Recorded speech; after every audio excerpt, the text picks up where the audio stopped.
မင်းရောသမီးလေးအိမ်မှာရှိလား ဟောကိုဘလို့ရောက်လာလဲ အကိုသမီးလေးကိုလာတွေ့တာလေ ကိုကလည်းဒီနေ့တောက်ကြနေလေမေ့နေရလားသမီးလေးကြောင်းသွားတာပေါ့ အကိုမမေ့ပါဘူးအကိုဒီကိုတမင်တကာလာခဲ့တာ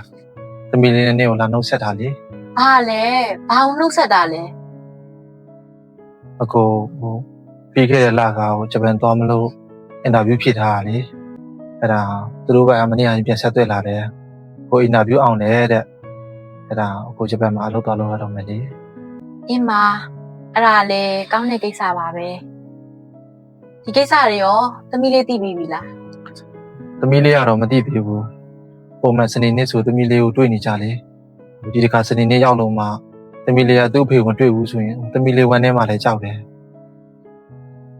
ဘလို့ပဲဖြစ်ဖြစ်သမီးလေးကိုတော့ပြောပြရမယ်လေကိုမပြောဘဲနဲ့ဒီတိုင်းထွက်သွားလိုက်မယ်ဆိုရင်သမီးလေးပို့ပြီးတော့စိတ်ထိခိုက်ရမှာပေါ့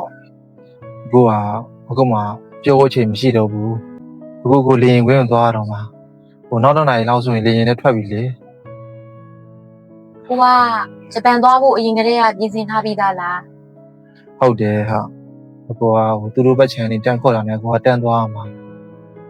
နင်းလည်းသိတဲ့အတိုင်းပဲဒီမှာခက်ကြီးရလည်းမကောင်းဘူး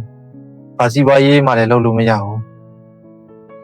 ဒီမှာဆက်နေမယ်ဆိုရင်လည်းဘာမှတိုးတက်မှုရှိလာမှာမဟုတ်ဘူးလေပြီးတော့သမီးလေးရဲ့နောက်ရေးကလည်းရှိသေးတာ အဲ့ဒါလည်းဟုတ်ပါတယ် ပြီးတော့အရင်ကကိုတို့ပါရှင်တို့ကကွာစင်းစာချုပ်မှာလည်းထည့်ရထားပြီးသားလေသမီးလေးကိုတစ်လား3သိန်းထောက်ပံ့ငွေပို့ပေးရမယ်ဆိုတာအခုမှအဲ့ဒီ3သိန်းရအောင်မနှဲရှာနေရတာ သွားရင်လည်း view site သွားအောင်နော် ဟုတ်ပါဒီပတ်စံလေးကိုယူထားလိုက်နော် ကိုကခရီးသွားမဲ့သူလေအခုလက်ထဲမှာပတ်ဆက်ရှိနေမှာဖြစ်မှာပေါ့ ဘာမှမဖြစ်ပါ သိမ်းထားလိုက်ပါ ဘာမှမဖြစ်ပါဘူးအခုမြေတွေရောင်းလိုက်တယ်အခုလမ်းကျဲလို့တော့ဖယ်ထားပြီးပါပြီဒီပူတာလေးကိုသမီးလေးအတွက်လိုအပ်တာလေးဝယ်လို့ရအောင်ယူထားလိုက်နော်လက်ခံပေးထားနော် အင်းမသမီးလေးကိုလည်းတေချာပြောပြလိုက်ပါမယ်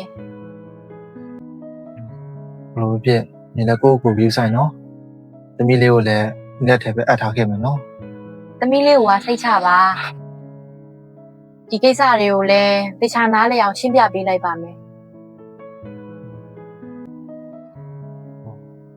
အရာအားလုံးအတွက်လည်းကျေးဇူးပဲနော်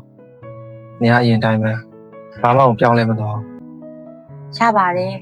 ကိုသွားတော့မယ်နော်အဲ့ဒါဆိုရင် ကိုလည်း view site အောင်နော်